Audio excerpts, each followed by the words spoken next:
Pessoal, oi, todos muito bem-vindos ao painel WW. Vocês viram um baita título forte que é para chamar a atenção de vocês, a era da frustração, e eu estou falando do que está acontecendo na América do Sul, que inclui o Brasil, óbvio. Alguns brasileiros acham que falam espanhol, na verdade a gente para a América do Sul é uma coisa meio estranha, mas há uma coisa em comum em relação aos nossos vizinhos, e eu já vou adiantando o meu ponto de vista. Não importa se eles se autodenominam governos de esquerda ou de direita, todos estão passando por severas dificuldades políticas e alguns com, digamos, ocorrências, como aconteceu recentemente, ou está acontecendo nesse momento no Chile. E se a gente pegar Equador, Peru, Colômbia e o resultado das eleições na Argentina e o segundo turno das eleições no Uruguai, a gente constata um panorama generalizado de insatisfação, descontentamento, que eu apelidei, como editor do programa, de ao ciclo da frustração entre os sul-americanos. É o tema dessa conversa aqui no painel WW, como sempre, com 3 convidados. Eu começo a apresentação dos nossos participantes por Alberto Pfeiffer. Ele é o coordenador-geral do Grupo de Análise da Conjuntura Internacional do Instituto de Relações Internacionais da USP. Está conosco também a Lida Belandi, ela é engenheira química, ela preside as empresas Guarani, fabrica equipamentos agrícolas há 40 anos em todos os países da América Latina. Ela é vice-presidente da ABIMAC, ela integra o Conselho Consultivo da CONIMAC e preside o Conselho da Câmara Empresarial Mexicana Abramex. Entre outras atividades institucionais, a Linda é vice-presidente do Conselho Empresarial da América Latina, o CEAL, e ela também integra o Conselho da Câmara Argentino-Brasileira, a Camarbra. O terceiro participante da roda é meu colega, Cristiano Dias, jornalista, subeditor do jornal Estado de São Paulo. O Cristiano foi repórter internacional da revista Veja. Eu também fui até correspondente da Veja. Dizem que foi o melhor emprego que teve na imprensa brasileira, pena que acabou. O escritório era em Paris, tinha motorista, escritório, mas enfim. Estou falando aqui de brincadeira para aliviar vocês. Alberto, vamos lá. Dá para chamar de ciclo da frustração o que está acontecendo com esses países sul-americanos? Você sabe, nós jornalistas temos a tendência de achar um denominador comum. Ou é forçação de barra? Não é forçação de barra. A forçação falar em ciclo, pode pensar numa onda. Estamos no fundo de um poço de frustração de expectativas, de percepção da população. E não é com relação a governos de direita, de esquerda, não é com relação à democracia, é com relação ao Estado como aparato institucional encarregado da entrega de serviços públicos. A questão é a entrega de serviços públicos em quantidade e em qualidade, conforme as expectativas de uma classe média, e aí classe média a gente pode pegar todo o diapasão, que vai desde a classe média quase pobre até a classe média. No Brasil, quem tem 2 salários mínimos já virou classe média. Mas esse sujeito também quer serviço público, ele quer transporte público de qualidade, ele quer Uber na porta da periferia onde ele mora, ele quer segurança, ele quer escola pública para o seu filho. Enfim, é a frustração generalizada com uma população que teve um relativo aumento de renda, embora estagnado nos últimos anos, e que se defrontou com um Estado ocupado por corporações, na grande maioria desses países. É um Estado inchado, é um Estado que não dá conta de pagar as próprias contas, em boa medida falido, ou com os seus... E todos envolvidos numa crise fiscal. Exatamente, e com corrupção. Então, é essa decepção, essa frustração. Vamos pensar depois cada um desses aspectos. Eu queria colocar em primeiro lugar agora a Lira na discussão.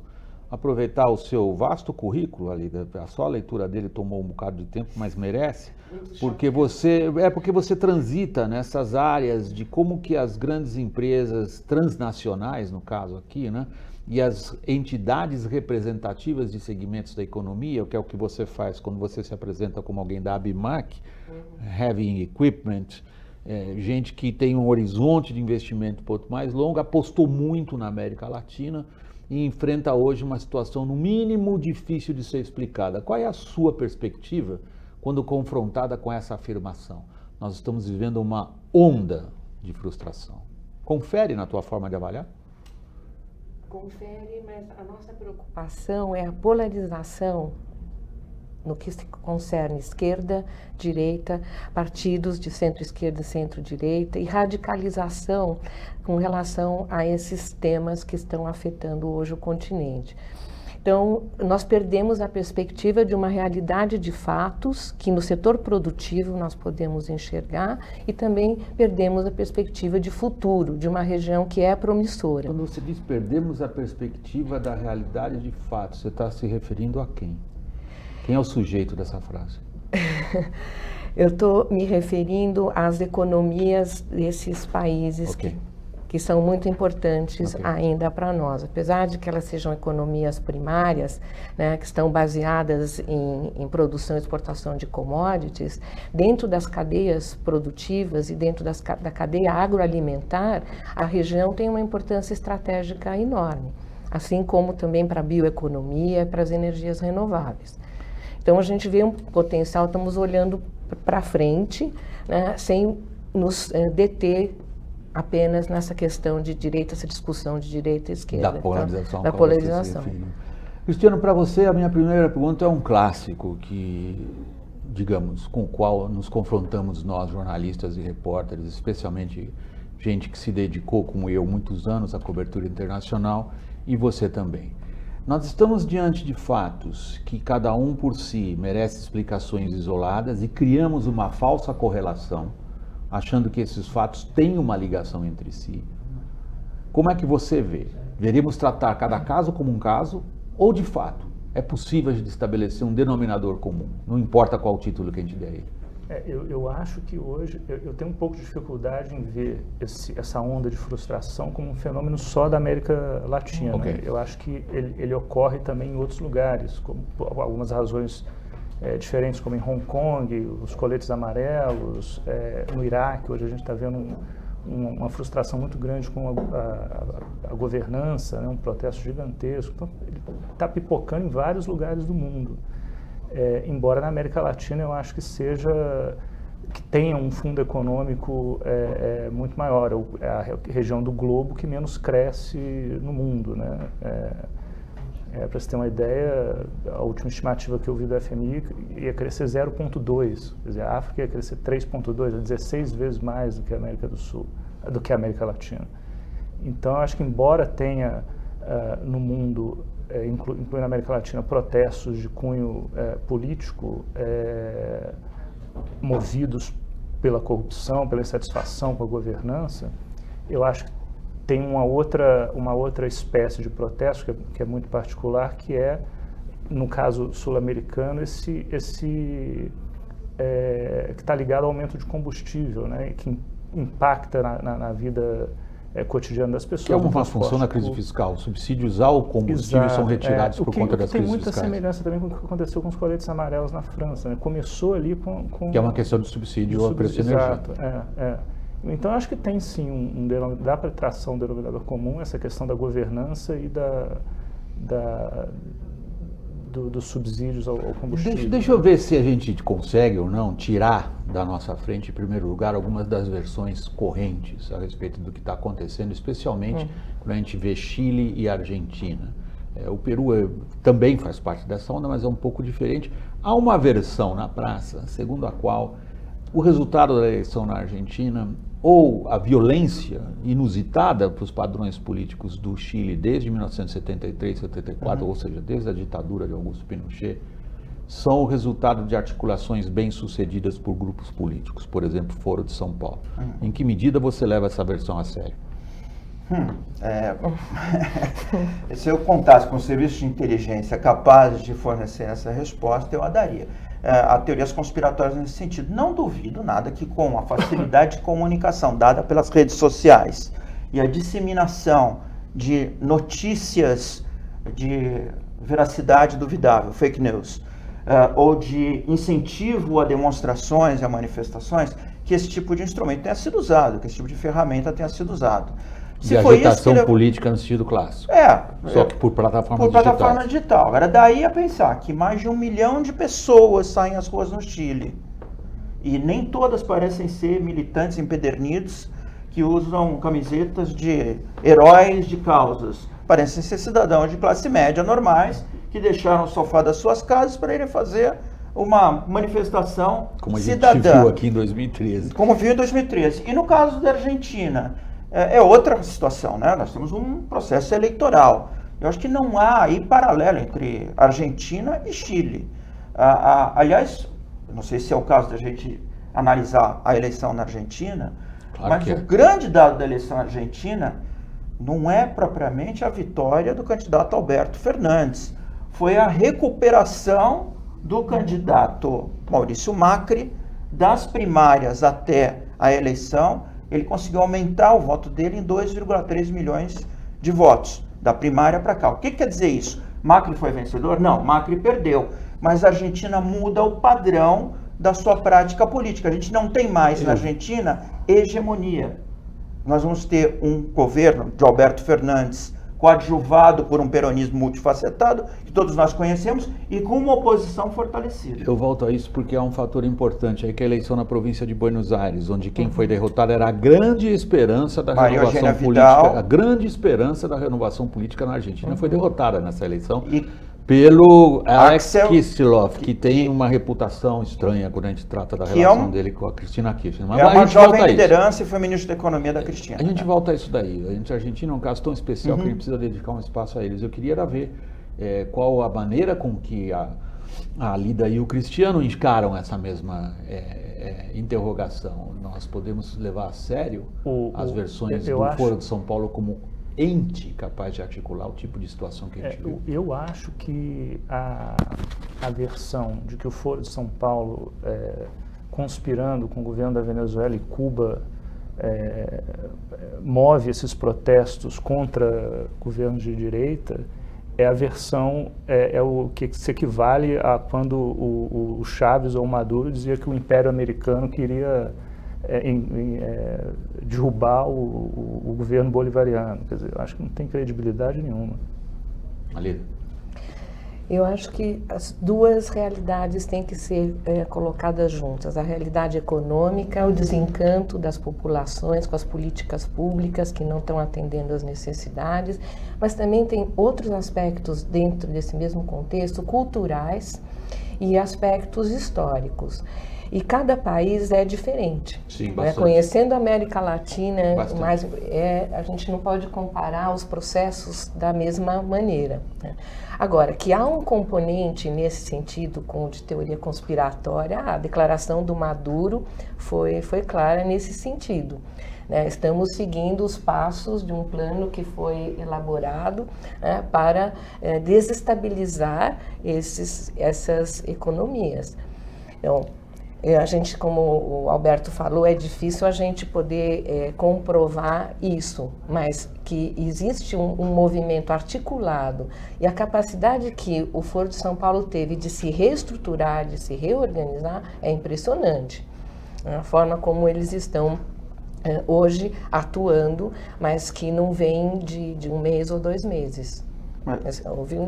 Acho que uma coisa é a condição necessária, outra a condição suficiente. A gente pode ter uma condição necessária, quer dizer, existe uma ferramenta disponível e existe uma narrativa pronta. É uma conspiração, vamos fazer manifestações contra o que está aí, que não serve para nada. A outra coisa é você ter a condição suficiente, que é a frustração da população. E ela existe. E ela não é tão simplória como faz crer essa linha de raciocínio.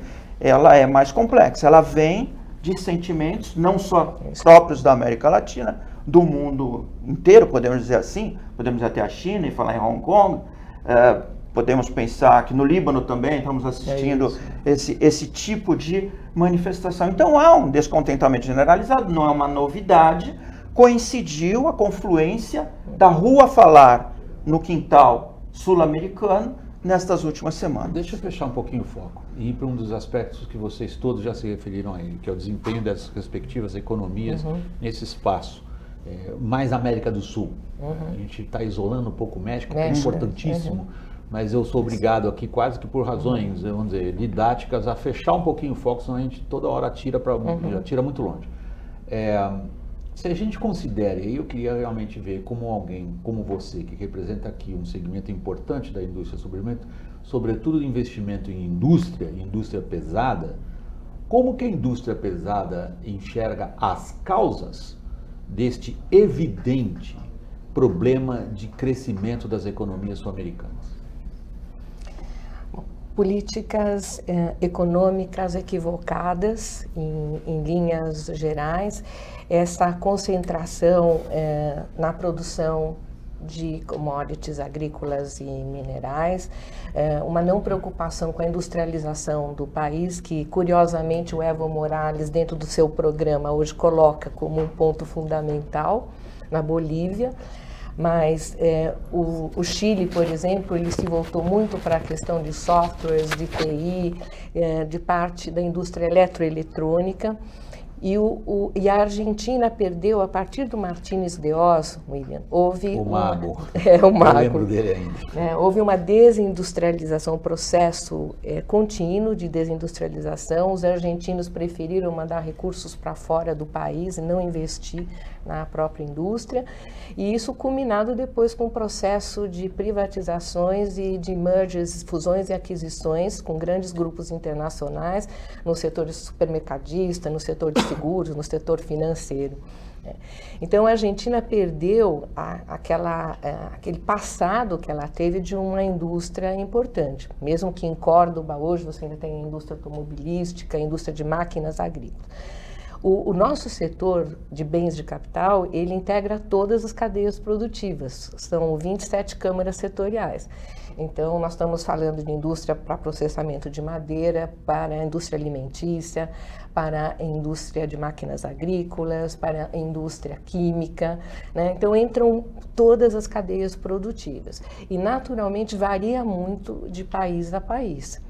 A Colômbia, por exemplo, para o setor têxtil e para o setor farmacêutico, ela é muito interessante para o nosso setor de bens de capital, né? Não vamos falar do México agora, mas o México tem tido um desenvolvimento industrial bastante grande e os bens de capital voltados para máquinas e equipamentos para a indústria teve um crescimento importante.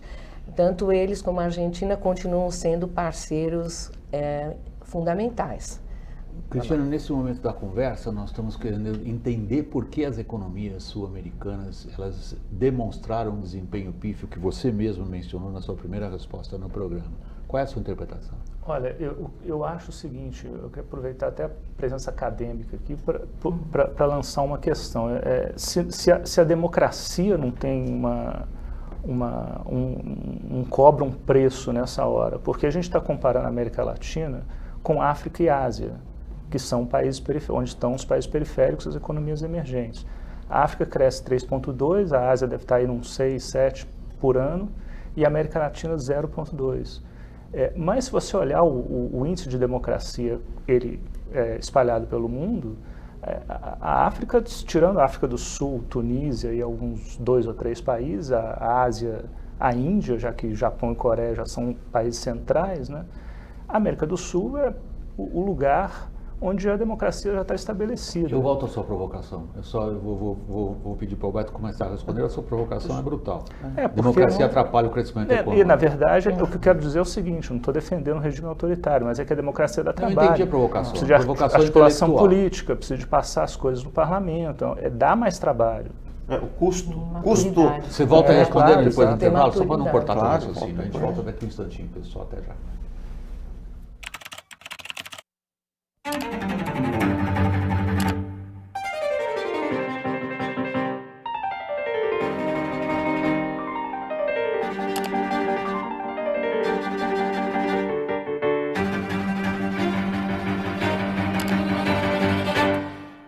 Não procure doença, procure saúde. Na Amil, uma equipe de saúde acompanha o seu cuidado. Amil, cuidado certo para você viver o seu melhor.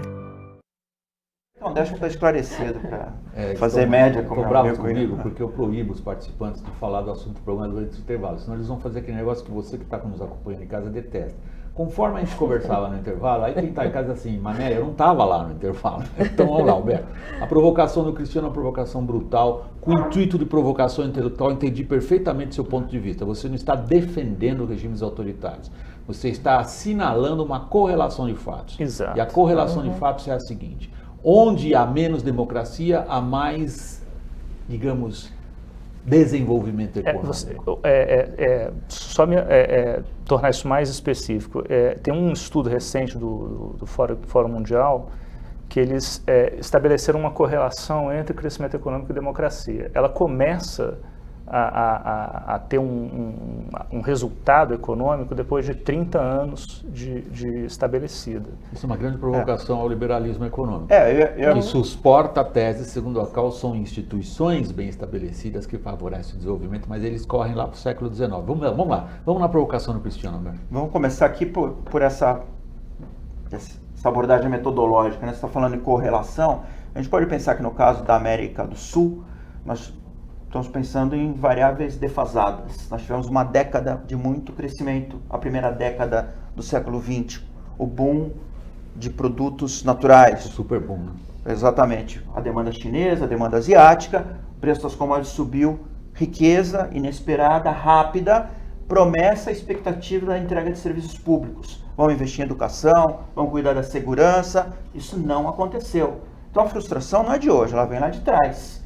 Tem uma defasagem na concretização da manifestação popular. Ela vai à rua hoje, ela foi à rua em 2013, mas ela vem lá de trás.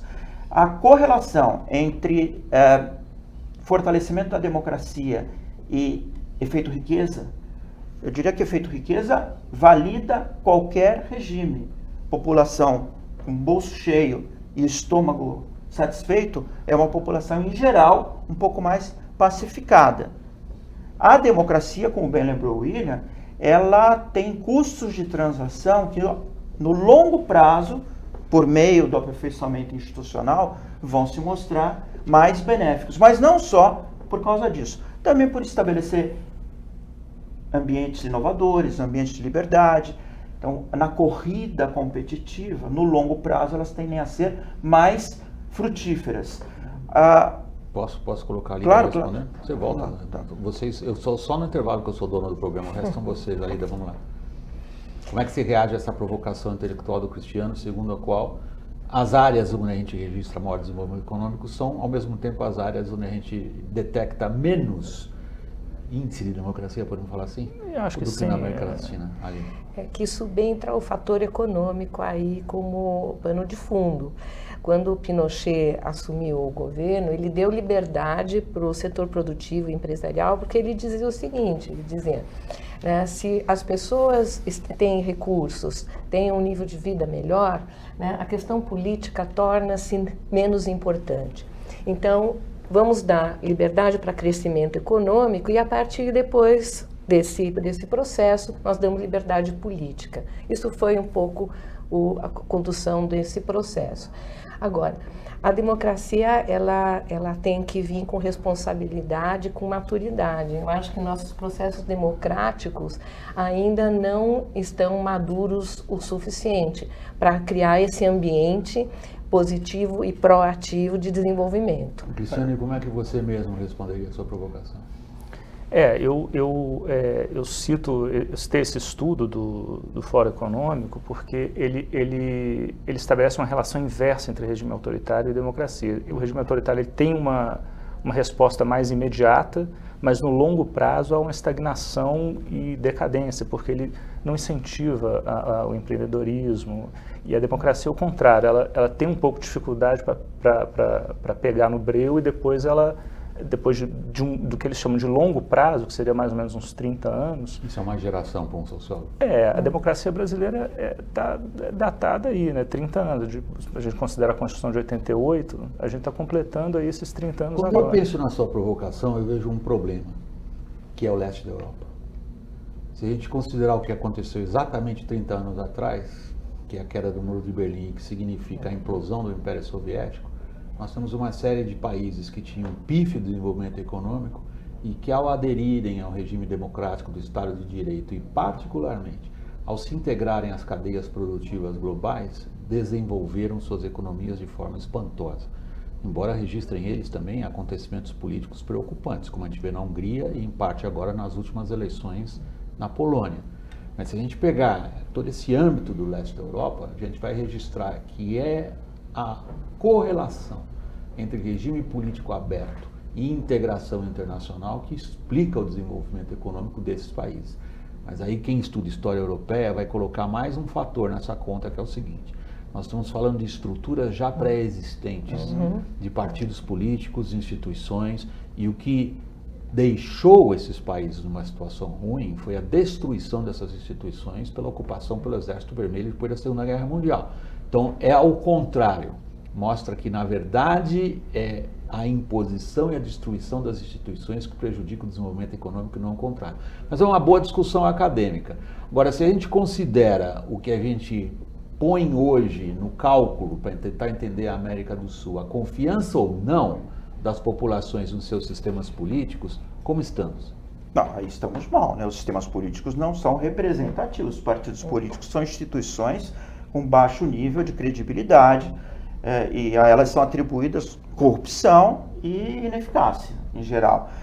Só uma nota metodológica, quando o Cristiano menciona a média do crescimento das economias da América Latina ou do Sul, eu acho que a gente tem que tomar cuidado porque nós temos alguns campeões do fracasso, Venezuela, e temos alguns casos de razoável êxito, como Peru e Bolívia, Colômbia, e Uruguai e Colômbia, que estão crescendo 3%, 4% ao ano de modo sustentado. E na Ásia também vai ser o efeito contrário. Na Ásia nós da mesma temos os campeões forma. de crescimento Exatamente. que eles distorcem um pouco. Exato.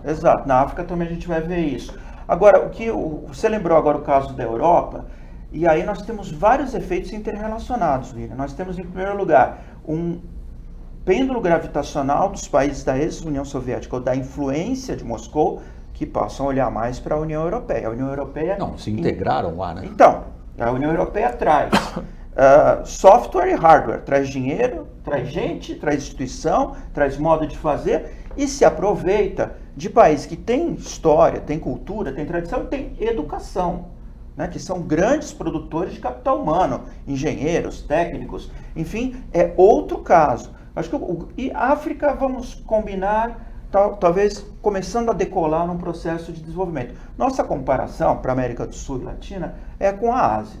E aí eu acho que o grande enigma, que vai ser um enigma por muito tempo, é a China. Que a gente pode falar, a China é democracia? Não é. A China é capitalista? Parece que às vezes, parece que não é direito, o Partido Comunista, mas a China é um ambiente inovador, em que empreendimento floresce. E cada vez mais capital privado, iniciativa privada tem espaço para crescer. Mas deixa de novo voltar um pouquinho a atenção de vocês para um aspecto que vocês mencionaram também. Passou em várias das intervenções que vocês fizeram e logo no começo do programa você também disse, existe uma polarização e eu me referi agora a sistemas políticos que são tratados com enorme descrédito, desconfiança pelas respectivas populações. Em que medida é este fator que você, como eu disse, representa aqui o setor de indústria de bens de capital, é pesadíssimo, é importantíssimo para a economia desses países, considera que são os sistemas políticos os principais responsáveis pela situação que a gente vive hoje? Eu diria, William, que mais do que isso, hoje é a insegurança jurídica e as dificuldades que a gente vê de que esse desenvolvimento seja sustentável para justificar investimento nesses países, né? Agora, em relação ao ponto que você colocou, que eu acho muito importante, né, que está relacionado com a democracia e com a história dos nossos países, eu acho que tem um aspecto institucional que é fundamental. E isso a história ensina. Quando Simão Bolívar pensa na independência dos países, principalmente andinos, depois com o San Martín também no sul da América do Sul, ele não pensa de forma estruturada que precisava criar instituições. E isso o general Santander vem depois para cobrir um pouco esse espaço. Mas até o momento nós não conseguimos ter instituições fortes e consolidadas. E as instituições são parte fundamental do processo democrático. E qual é a sua observação, Cristiano? O ponto da nossa discussão agora é tentar estabelecer em que medida os respectivos sistemas políticos a gente deveria encarar, na verdade, como o principal obstáculo ao crescimento desses países sul-americanos. Eu acho que além de serem sistemas políticos muito engessados, né, que necessitam de uma reforma geral, a gente tem uma crise também de liderança na América Latina, né? O continente, a região, ela vive esporadicamente de booms de commodities que vão e vêm, e aí a gente tem aquele suspiro de esperança que aparece um ou outro, mas no geral você vê um deserto de ideias, né? E acho que a polarização ela se desenvolve muito em cima disso também, né? Tem alguém no passado que está assim na tua cabeça quando você fala de ausência de lideranças, mesmo que seja só para efeito de comparação? Você diz alguém que tenha... Você se referiu ao fato que você constata e que eu endosso, não há como dizer que você está errado, quando você faz essa afirmação, nós estamos passando por um período de falta de lideranças. Você, eventualmente, na sua cabeça, tem uma comparação?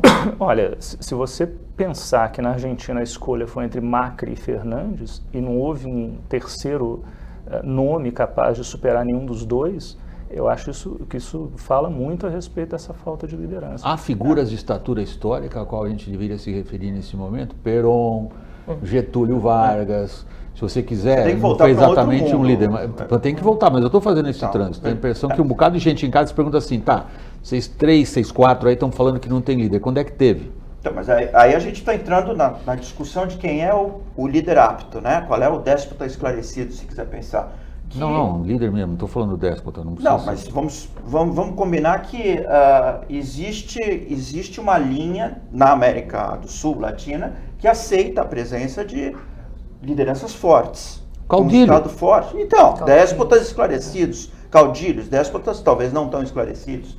Essa é uma tendência. Mas essa é uma tendência que vai contra a linha que a gente estava adotando aqui do institucionalismo, né? Ou eu vejo liderança ou eu vejo institucionalismo. Não vejo lideranças na América Latina com o potencial de serem salvadores da pátria. Deixa eu fazer o papel do advogado do diabo. No sentido... Vamos pegar o México, que a gente tirou de lado, mas que é um país importantíssimo nessa conta que nós estamos fazendo. Você pega a AMLO, López Obrador. Isso é uma liderança tradicional, do ponto de vista de esquerda, mas não é porque ele é de esquerda que ele deixa de ser uma liderança. A mesma coisa a gente pode falar do Lula, não é porque o Lula é do Partido dos Trabalhadores que ele deixa de ser uma importante liderança na história política desta região. Isso é bobagem que fala, o cara é bandido. Não é essa questão. É ver qual foi o papel dele político, o papel de liderança. Se as pessoas acham que esse papel de liderança levou para um desastre, não é outra questão. Hugo Chávez foi a liderança. Hugo Chávez é uma liderança, não tem como dizer que não. Fidel Castro foi a grande referência em termos de liderança. Eu acho que comete um erro muito grave quem nesse momento, por simpatia ou antipatia em relação a essas figuras históricas, nega o papel que elas tiveram. Claro. Pode até dizer, o papel deles foi horroroso, levou a isso aqui, mas negar que tiveram um papel de liderança me parece uma maneira muito equivocada de entender a realidade. Agora, vamos pegar, por exemplo, Manuel López Obrador, é uma liderança de esquerda, expressiva. O que ele está aprontando? Quando ele sai do PRD, ele funda o Morena, que é o partido hoje dele, que está no governo, ele busca como seu principal assessor um empresário de grande peso no México. Esse empresário foi até, num determinado momento, dono da Monsanto, da Petocid, e era Alfonso Romo, da La Moderna. Então, ele sabe, ele tem a inteligência para saber que ele precisava... Está dando certo essa combinação de... Não está dando certo. De boi e cavalo? Não está dando certo. Ele fez o programa Sembrando Vida, que era para empoderar 5 milhões de produtores, reflorestar o país, muito bem articulado e com um foco que nos parecia legítimo no primeiro momento, que para eliminar parte do processo de corrupção, então toda a transparência do sistema ia ser colocada para a população. Um pouco como o Vicente Fox, quando assumiu pelo PAN, né, o governo do México, ele pôs as contas do governo na internet. Podiam ser adulteradas ou não, mas a intenção era essa, de dar transparência. Então, aí eu queria só fazer uma observação com relação à questão da corrupção, que tem minado esse processo também democrático, o desenvolvimento dos países. E, lamentavelmente, né, a questão da Odebrecht, ela foi da República Dominicana ao Peru, né, do Panamá para a África, e o custo disso para os países, para as democracias, porque as populações não aceitam mais esses processos. Deixa eu continuar nessa linha e trazer de volta para você a pergunta que você mesmo colocou na roda, Cristiano, que é, quando você fala de liderança, a gente fala de pessoas que acreditam num conjunto de ideias. Se a gente olha a situação dos nossos vizinhos sul-americanos, a gente fica se perguntando, e olha um pouquinho mais para trás, falando assim, que tipo de conjunto de ideias a gente pode identificar que atraiam ou não as populações desses países? Vocês respondem logo depois do intervalo, tá? Para não cortar a tua fala. Pessoal, até já, rapidinho. Desde 1875, o Estadão leva informação e análise ao leitor dos acontecimentos históricos aos fatos cotidianos, sempre de forma pioneira e inovadora. Assine e contribua para manter o jornalismo de qualidade vivo e cada vez mais forte. Acesse assine.estadão.com.br ou ligue 0800 770 2166 e faça sua assinatura. Estadão, a história passa por aqui. Bem-vindos vocês de volta ao painel WW. Cristiano, você olhando como repórter, andando por aí para cima e para baixo, que tipo de ideias você vê que movem pessoas e tem resultados políticos entre os nossos vizinhos? Olha, eu acho que aqui na América Latina a gente carrega uma herança ibérica que é difícil de vencer. É um estado patrimonial, muitas vezes clientelista. Essa própria corrupção, eu acho que é uma coisa que já vem de longe, né? E o que move as pessoas normalmente é o populismo, né? Sempre foi isso e aparentemente continua sendo a mesma receita para ganhar a eleição. E isso acho que é um dos problemas também, um dos fatores que fazem a região não se reformar, não se modernizar, né? Em termos de instituições, de arcabouço jurídico. O Brasil ainda é o país, eu acho, da América Latina, está mais na frente do que todos os outros. Né? Sim, em termos das ideias que os governos abraçam. Eu acho que em termos também de combate à corrupção, à questão judicial. Né? O México, por exemplo, é um desastre completo. Né? E eu acho que a corrupção ela tem um aspecto muito interessante, que ao mesmo tempo que você combate, ela aparece mais. Né? Quer dizer, se você se você deixa as instituições funcionarem, você corre o risco de se queimar, porque eventualmente aquilo vai chegar até você. Então, esse é um outro aspecto interessante também que só acontece aqui na América Latina, porque se casos de corrupção em países como a maioria dos países africanos e asiáticos, você não fica nem sabendo. Que tipo de corrupção tem na Rússia? A gente sabe que tem muita, mas o que eles estão investigando? Nada.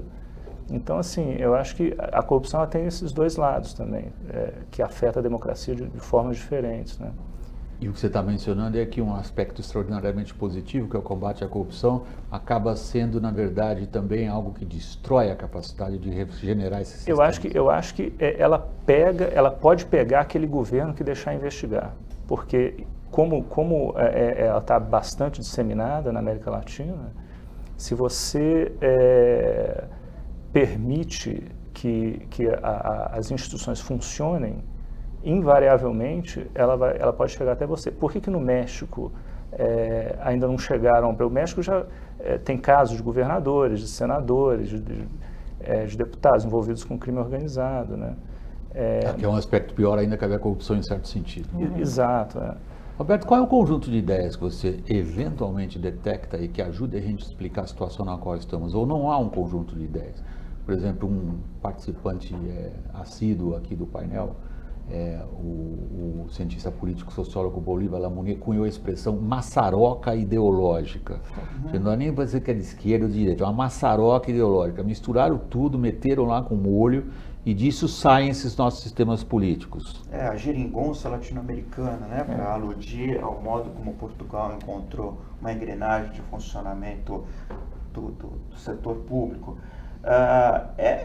É uma combinação de clientelismo, de fisiologismo, como de corporativismo, se referiu, patrimonialismo, de populismo, patrimonialismo. É essa a nossa cultura político-social. Não é das ideias liberais, da prevalência do livre mercado, das instituições depuradas e independentes, em choques e contra-choques, se equilibrando mutuamente. A questão é que nós estamos diante de um modelo institucional frágil, para dizer o mínimo, imaturo, né? Mas que está diante de uma população ressentida. Ou seja, pode dizer que a gente está em movimentos pré-revolucionários. Não é de se descartar a hipótese, pelo menos retórica, de populações que falam: vamos tomar o Estado, né? Vamos assaltar o palácio. Isso literalmente poderia acontecer. Na Bolívia, recentemente, chegou a acontecer. A questão é qual é o modelo plausível e viável hoje, nessas democracias hipercomunicadas a partir de bases tecnológicas acessíveis a todos, em que a cidadania tem uma percepção de falência do Estado e de corrupção generalizada. O modelo que eu não vou dizer que seja o modelo para nós adotarmos, mas para nós olharmos onde há entrega de crescimento com razoável liberdade. Na Ásia, na China. A China é um sistema, eu repito, ela não é uma democracia, mas ela é um estado de liberalismo empreendedor, que cresce hoje... Que é uma ideia. Que é uma ideia, exatamente. É uma ideia. Ela é uma ideia adaptável para nós ou não? A questão institucional da China é a seguinte: a China encontrou um modelo de convergência de toda a entrega estatal, o executivo, o legislativo e o judiciário. Desde que você jamais conteste a primazia do Partido Comunista. Exato, no Partido Comunista. Esse é o modelo válido. Deixa eu ver quem mexe com um bocado de dinheiro e decide se vai pôr esse dinheiro ou não nesses países que a Lida aqui representa.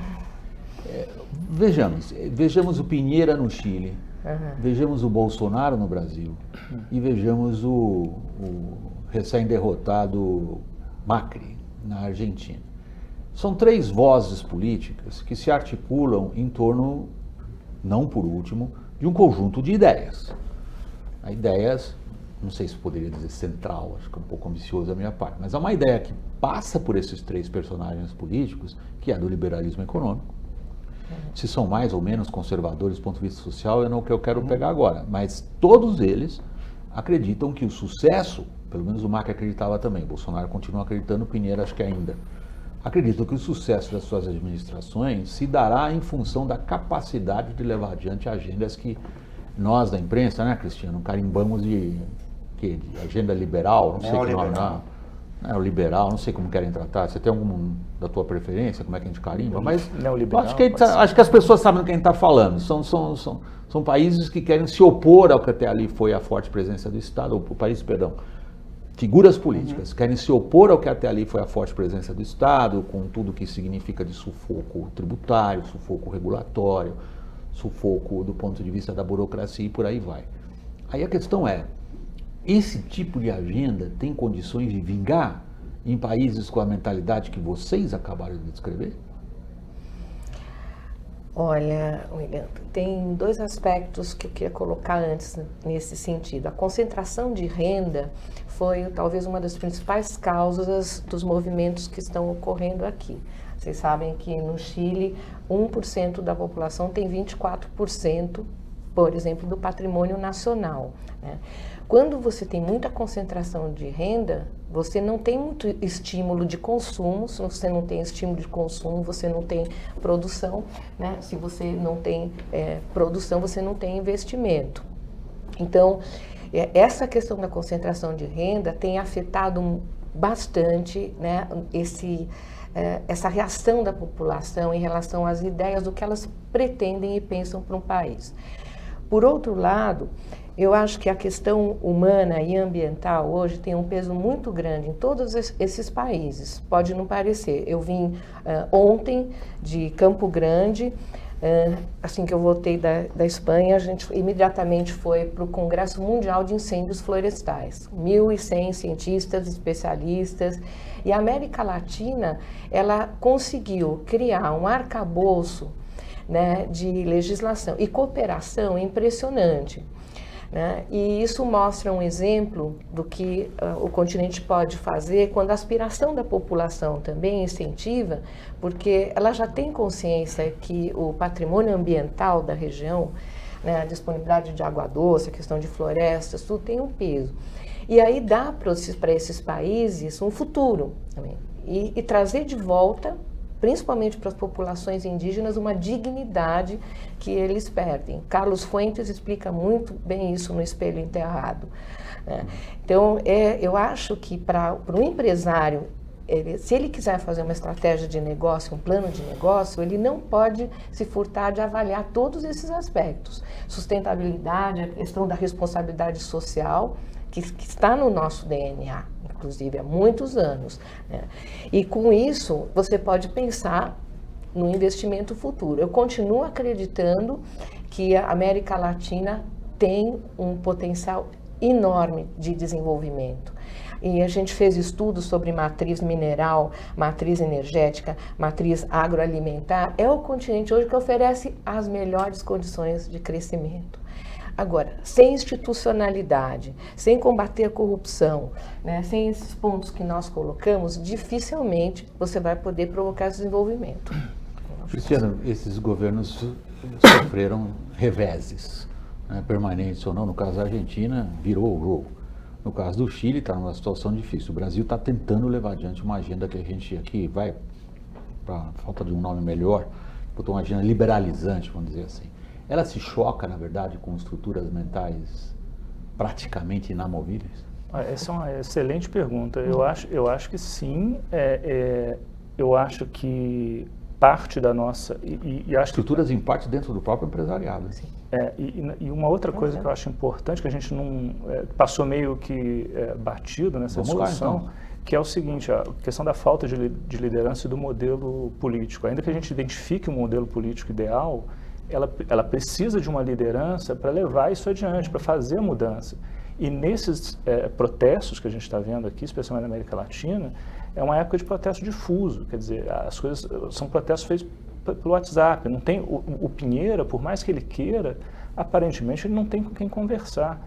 E isso tem um lado que dificulta a ação do governo, como foi no caso brasileiro da greve dos caminhoneiros, por exemplo, mas também tem um lado muito cruel para o próprio movimento, que é não gerar nenhum tipo de nome novo para a política desses países, né? Aí a provocação, 2013 gerou Bolsonaro? Eu diria que é uma historiador, a pergunta é imediata para historiador. Se você lembra, a gente lembra bem, né? 2013. No começo, a gente viu uma situação difusa, um protesto contra tudo, que parecia que não era um protesto contra nada. E vem o desastre eleitoral 2014, do ponto de vista do estelionato, que aquilo foi, e aí pega, embica e derruba um governo. Eu acho que o que gerou o Bolsonaro, se me permite, foi mais ou menos a mesma força que gerou Getúlio Vargas, né? A morte de João Pessoa.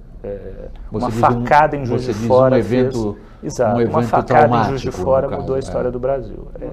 Não sei, porque o Bolsonaro já vinha muito forte. Mas eu acho que aquilo foi determinante. Pode ter sido determinante, mas que ele já vinha como um contendor competitivo, embicando para o segundo turno, vinha. Então não é que a partir da facada ele sobe, a partir da facada se neutraliza a possibilidade de outros crescerem.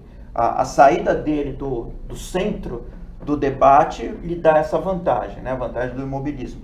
Mas o que eu acho que está faltando adicionar aqui rapidamente, William, é que a gente está falando de um modelo esgotado de desenvolvimento. Quando a Lida lembra muito bem, os industriais, qual é a ambição deles, o que eles querem investir, mas eles estão pensando numa nova América do Sul, numa nova América Latina. O modelo que a gente adotou de Vargas em diante, da industrialização e a substituição de importações, de economia fechada, e aí também um elemento comum, a Macri, a Pinheira, a Bolsonaro, que é a abertura econômica, em que o Estado forte induz e age diretamente no setor produtivo, esse modelo está falido.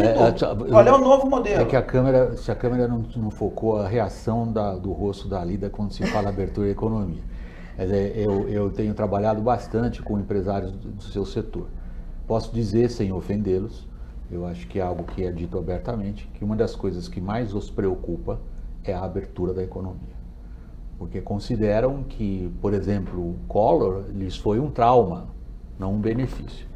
A ideia para muitos empresários do seu setor, particularmente, é de que é necessário um nível de proteção acentuado para que esse ramo industrial se desenvolva. O Roberto está dizendo, olha, é aí que está a razão do fato dessas economias permanecerem fechadas e terem dificuldades em acompanhar o período enorme de inovação tecnológica e capital intensivo que está acontecendo lá fora. É a cabeça dos empresários, Alida. Como é que você responde? Eu acho que você está certo em linhas gerais, mas a ABMAC teve um período em que ela defendeu muito a abertura comercial com regras. Não era contra a abertura comercial. Mas aí está sentado o diabo, né, Alina?